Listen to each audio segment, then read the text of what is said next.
Hi kids, Mr. Wenstrom here. It's story time.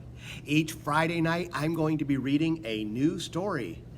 Tonight is a special story called A Tree Could Be.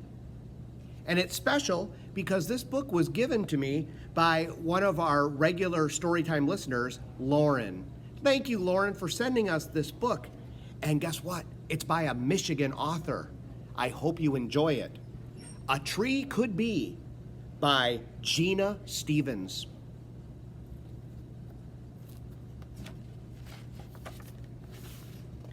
One October, a young boy named Griffin wandered into the woods to explore. He even brought along his dog Roscoe, who'd been on this path before. Each time they hiked, they found treasures big and small. And today they noticed something gigantic, a tree standing tall. He thought the trees looked familiar, yet different somehow. All the leaves' colors so splendid, he said to himself, "Holy cow!"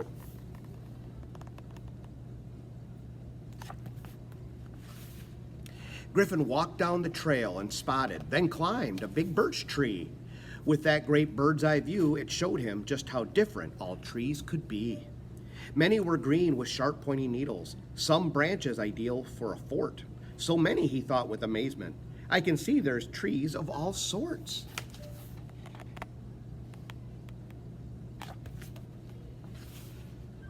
Griffin hiked up the hillside and found a leaf he did not recognize. Quickly, he opened his colorful tree guide to study its shape, its hue, and its size. A red maple, he shouted in triumph, then slid the leaf into a book. I'll research it later, he thought, when there's time for a closer look. Now the wind could have carried that leaf from a tree living miles away. Leaves were flying all over, like sprinkles on top of a sundae.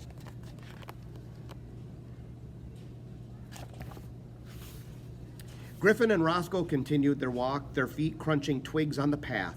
The gusty cold air made them shiver, raining leaves in its aftermath. A squirrel ran up a tree trunk, and Griffin noticed the shape of its tail.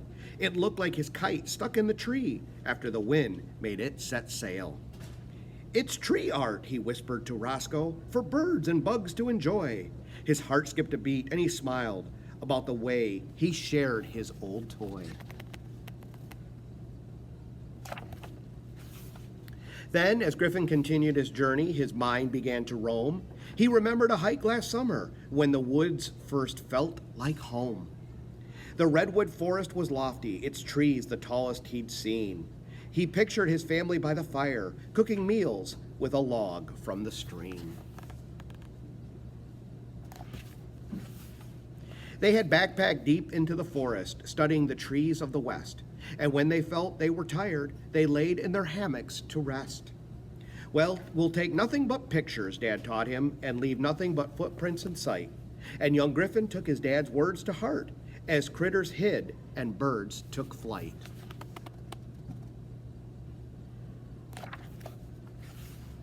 Roscoe nudged his fingers, which made him reminisce even more.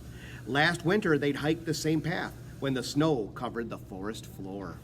Each December, he and his family would bring a piece of the forest inside. A tall Douglas fir they cut down to bring home, decorations they would hang with great pride.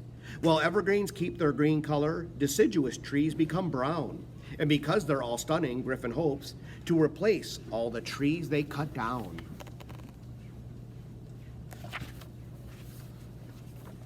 As the sky turned a deep blue, Griffin saw a tree stump ahead. He started off counting the rings, amazed they could be so widespread. He reached 33, a sizable number indeed. So he figured this tree must be 5 times his age, after starting as only a seed. He opened his trusty tree guide to study the big blue spruce tree.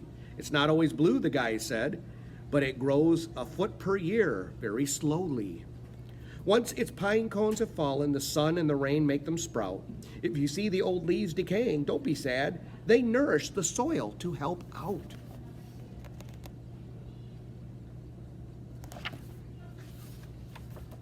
Roscoe shook when it started to sprinkle, so they hid under a big tree. What a great canopy, he thought. Umbrellas are what trees can be. When the wind and the storms are most brutal, the more strongly the roots will take hold. So a tree might not really be fragile. It could be that its limbs are just old. Griffin heard all the nature around him, bugs buzzing and croaking frogs. He could hear woodpeckers pecking when it rained, pouring cats and dogs. He checked his tree guide again while it rained, just to see what new things he could learn. Sweet pecans, syrup, and olives all coming from trees. He was fascinated by each page he turned. Griffin and Roscoe continued walking after the skies started to clear. Oops, he stumbled on a tree root. I don't remember that being here. He imagined the roots were rippled, cascading beneath the tree. Could they stretch to the opposite side of the world? That tree is quite mighty, you see. He stopped and took a deep breath. He had an important message to give. We have all these great trees to protect us, giving oxygen, helping us live. That's true. Trees do give us oxygen. Gosh, what would it feel like with no trees at all, with no treehouse to play in, no leaves in the fall? So if not for the trees, do you know where we'd be? With no jungle for George and no forests to see. Just the thought of no trees could bring pain and despair, yet Griffin knew not to worry. His trees were still there. When he saw the sun setting, young Griffin made it home and climbed onto his swing near the bees' honeycomb. As he swung, he looked at his house. It was made of trees, too, like big Lincoln logs, built with some nails and glue. Oh, I love these pictures in this book. When he reached his front door, Griffin looked at the sky. The light was beginning to fade. He loved how the sunset colored the clouds, but the oak tree was darkened by shade. The fireflies danced in the branches that night, joyously lighting the scene. Griffin took a snapshot of that sight in his mind, knowing he'd remember it like a dream. Then, bedtime for you, called his mother. He thought of the treasures he'd gathered that day, acorns in one hand, an apple in the other.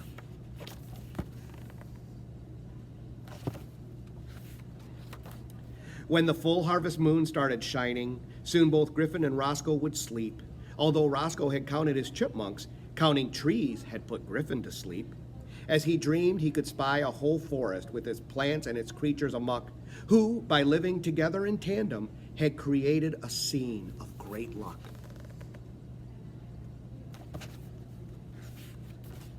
Early the next morning, when the sun took its place in the sky, Griffin woke up smiling. He had an idea to try. Mom, I want to plant a forest right here in our yard. I'll get fresh dirt and a shovel. It can't be that hard. He ran out the back door after breakfast with acorns, a twig, and a string. One of the most beautiful days ever was beginning. He felt ready for what it would bring.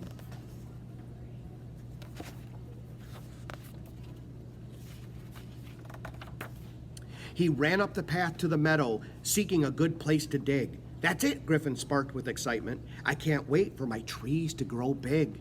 He started with the acorns, planting them row after row. When he'd finished his work, he was beaming, now quite eager to watch the seeds grow. He called his mom over to see it. First she hugged him, then gazed at the seedlings. You did a wonderful job, she said, smiling. I can see it by the dirt on your knees. He worked hard. Griffin predicted the trees would be sturdy, and he'd hoped they'd live to 103. Then he thought again about all the things a tree could be. I hope you enjoyed tonight's story, A Tree Could Be, by Gina Stevens, who wrote the book and drew all the pictures. She's also, again, from Michigan. And thanks again to Lauren for donating this book for our story time and to our Buchanan Library. Thanks for tuning in, kids. I hope you'll join me every Friday night for a new book.